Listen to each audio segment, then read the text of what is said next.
अब बात कर लेते हैं उत्तर प्रदेश की। बात लखनऊ में गिरफ्तार अलकायदा आतंकियों की जिनसे पूछताछ की गई है। अब तक दिल्ली पुलिस की टीम भी अब लखनऊ उनसे पूछताछ के लिए पहुंच गई।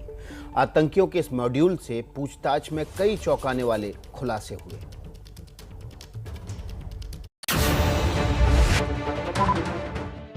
मिन्हाज और मसीरुद्दीन जिस AQIS आतंकी संगठन से जुड़े थे, स्पेशल सेल की एंटी टेरर यूनिट ने उसका साल 2015 में खुलासा किया था और 6 आतंकियों को गिरफ्तार किया था।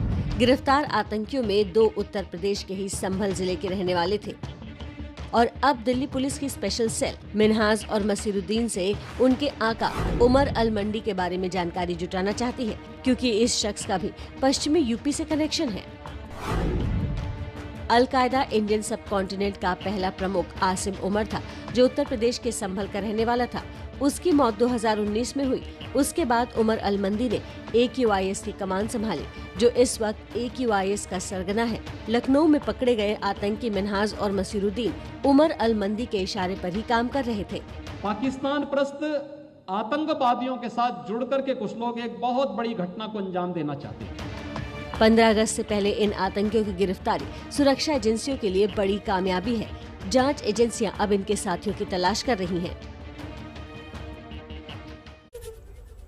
तो इस खबर पर लगातार खुलासे हो रहे हैं। लगातार सुरक्षा एजेंसियां पूछताछ के जरिए नए नए राज इन आतंकियों के मुंह से उगलवा रही हैं। हमारे साथ संजय त्रिपाठी लखनऊ से ज़्यादा जानकारी के साथ जुड़ गए हैं। संजय, एक बड़ी खबर जो ये है कि अगर सही टाइम पर ये नहीं पकड़े जाते तो 7 दिनों के भीतर ही धमाका हो सकता था।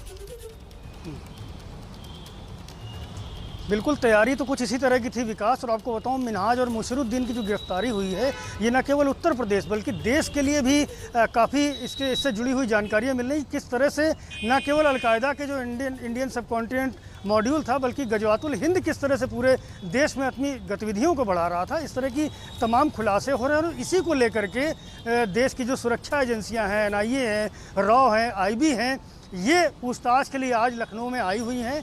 लगातार मिन्हाज और मसीरुद्दीन से नए नए खुलासे हो रहे हैं। ATS तो पूछताछ कर ही रही है, बाकी अब ये एजेंसियां भी पूछताछ करेंगी और समझेंगी कि देश भर में किस तरह ये लोग अपना नेटवर्क फैलाए हुए थे, कहाँ कहाँ इनके और दूसरे प्लान हो रहे थे जिनको ये एक्टिव करना चाहते थे, कौन कौन से मॉड्यूल पर काम हो रहा था। दिल्ली की स्पेशल सेल भी लखनऊ आई हुई है, उसके भी कुछ अफसर आए हैं जो पूछताछ करेंगे। और जहाँ तक आपने बात की कि 7 दिन में ब्लास्ट की, तो ATS लगातार 1 हफ्ते से मिन्हाज के घर पर खुफिया तौर पर निगरानी कर रही थी, ऐसा हमारे सूत्रों का दावा है।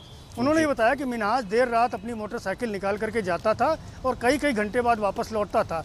तैयारी कुछ इस कदर थी कि 7 दिन के भीतर ही किसी घटना को अंजाम दिया जाएगा। एक आतंकी घटना का जिस तरह का इनका प्लान था, वो करने की तैयारी थी। और चूंकि बड़े मंदिरों में इन्होंने देखा कि सुरक्षा का घेरा बहुत सख्त है, ऐसे में चुना गया छोटे मंदिरों की रैकी भी हुई।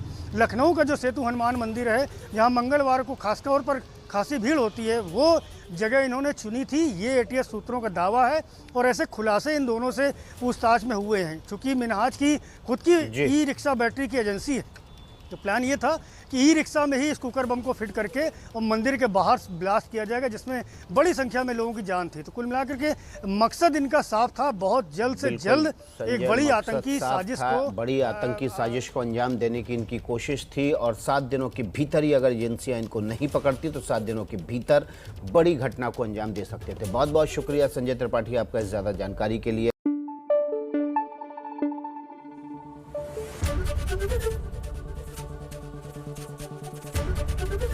ABP न्यूज आपको रखे आगे।